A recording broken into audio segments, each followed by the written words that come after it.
আমরা 31 দফাতেই এমন সব উইন্ডোজ ওপেন করে রেখেছি যেখানে জাতির জন্য, জনগণের জন্য যা কিছুই কল্যাণকর হবে সেরকম সমস্ত সংস্কার আমরা ধারণ করব। আমরা রিজিড নই। শহীদ রাষ্ট্রপতি জিয়াউর রহমানের হাত ধরে এদেশে প্রথম রাষ্ট্রীয় সংস্কার হয়েছে, যদি অপসংস্কার হয়েছে বলে সেটা শেখ মুজিবুর রহমানের মাধ্যমে হয়েছে। যে তিনি এসেছিলেন গণতন্ত্রের কথা বলে, কিন্তু তিনি হত্যা করলেন গণতন্ত্র। সেটা 1975-এর 25শে জানুয়ারি মাত্র 13 মিনিটে কেউ আলোচনা করে নাই, হাত উঠালো, হাত নামালো, পাশ। সেটার পরিবর্তে 1979 সালে পঞ্চম সংশোধনের মধ্য দিয়ে এদেশে বহুদলীয় গণতন্ত্রের প্রবর্তন তো করলেনই, বাকশাল বিলুপ্ত করলেনই, এবং জুডিশিয়ারি সহ সমস্ত ব্রাঞ্চে এমন সব অধিকার দিলেন যাতে আমরা বাংলাদেশে একটি আইনের শাসনের রাষ্ট্র পেতে থাকলাম। সেটা তার হাত ধরে সংস্কার হয়েছে। তিনি সংস্কার করলেন, বিচার বিভাগের সংস্কার করলেন, প্রশাসনের সংস্কার করলেন, অর্থনৈতিক সেক্টরের সংস্কার করলেন। সবচাইতে বেশি সংস্কার করেছেন বাংলাদেশের স্বচ্ছতার সাথে রাষ্ট্র পরিচালনার নীতিতে। সেটা এখন আর বর্ণনা করার যথেষ্ট সময় নেই। তার যে উন্নয়ন অগ্রগতির বিভিন্ন রকমের পদক্ষেপ, কৃষি খাতে, শিল্প খাতে, যে গার্মেন্টসের কথা একজন বলে গেলেন, গার্মেন্টস সহ বিদেশে শ্রমিক প্রেরণের কথা সহ সমস্ত সেক্টরে তিনি যে ইনিশিয়েটিভ তিনি যে শুরু করলেন, সেটার ক্রমবিকাশের মধ্য দিয়ে আমরা আজকে এই জায়গায় এসেছি। এরপরে বিএনপির হাত ধরে বাংলাদেশে স্বৈরাচার মুক্ত হল। আমরা সবাই আন্দোলন সংগ্রাম করেছিলাম। এখন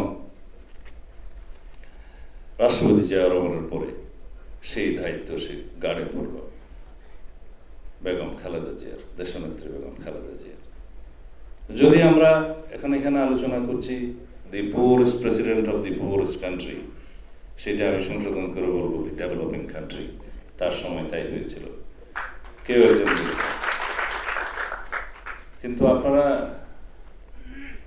সিঙ্গাপুরের লি কিউয়ান কথা তো আপনারা সবাই শুনেছেন।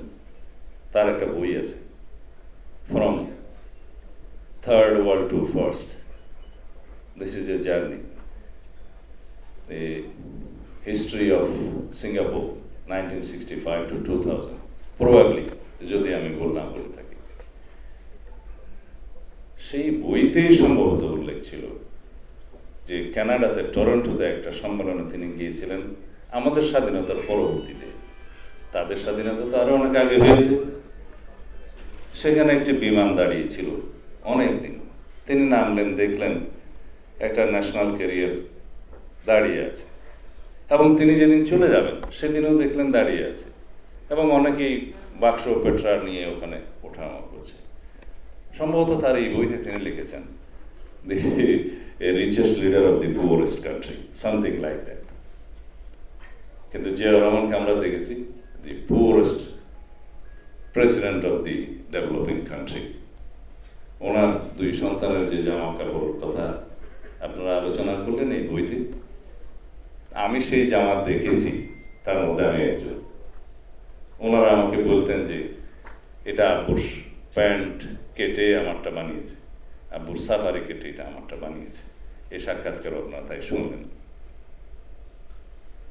এরপরে রাষ্ট্রপতি জিয়াউর রহমানের শাহাদত বরণের পরে বাংলাদেশের যত রাজনৈতিক দল ছিল তার বিরোধিতাকারী সহ সবাই তার সততা নিয়ে প্রশংসা করেছেন।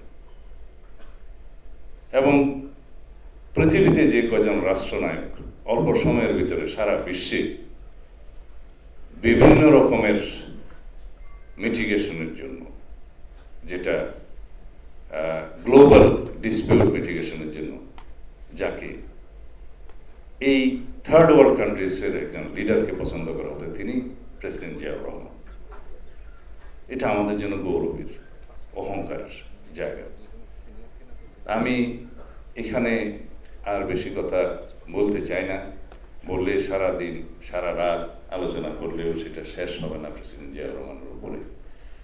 শুধু আহ্বান জানাবো আমরা যেন শহীদ রাষ্ট্রপতি জিয়াউর রহমানের জীবনী থেকে শিক্ষা নিই, নিজেরা সেই জীবন গঠন করি।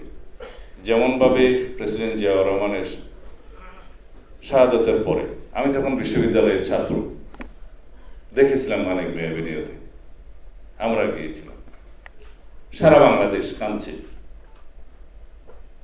তখন ওই কবিতায় মনে হয়, এমন জীবন করিবে গঠন, মরণে হাসিবে তুমি, কান্দিবে ভুবন।